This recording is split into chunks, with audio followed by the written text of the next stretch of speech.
This 550 horsepower tractor is earning its paycheck today.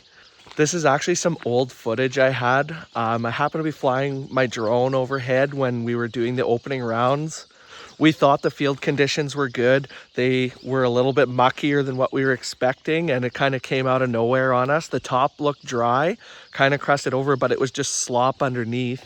So yeah, this is actually our old setup. We've since upgraded, but this is our old 60-foot seedhawk, and it's a 400 plus tow between air cart, which is about 500 bushel cart, and then it's our 550 horsepower versatile on the front of it.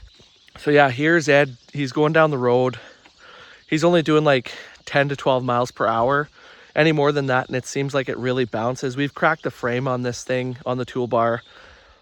So yeah, here he is turning into the field. He's going to pull right underneath the conveyor of our tender unit. It's a 4-hopper tender unit from Conveyall. It's all remote operated. I think they've since sold to Meridian.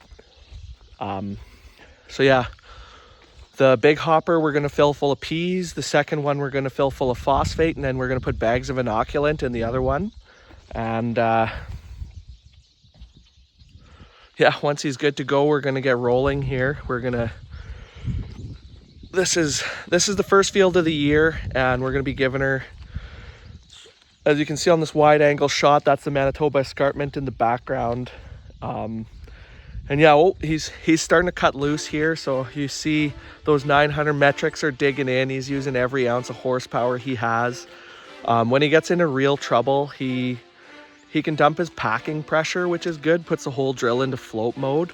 Kind of unlike our old Easy On we used to have, it had gangs of packers at the back, and it was just like pulling a big anchor. You couldn't go through anything with it. You'd get in trouble right away. This old Cedar actually does have a tow between cart, which we've found you actually go through less mud with it, just because it puts a lot of weight on the rear axle of the tractor rather than spreading it over the two evenly. And then also the tow behind cart we found actually goes through quite a bit more, because by the time your air cart gets into the mud with all those big flotation tires, oftentimes your tractor's already out of trouble. And then with the 80-foot toolbar too, you can really reach into some wet spots without actually having to get the tractor into any trouble. But yeah, as you can see, he's basically he's got that tractor maxed out there. He's probably got her right to the boards. He's cranking that wheel, he's articulating, that thing's spinning right through the muck down to the frost, which at least it's carrying on there. It's not sank right up to the frame.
I thought we were hooped here. Of course, we were far from home, gonna have to run get a tractor, but no, he just keeps on grinding and never had to put a tow strap on it, so that was good.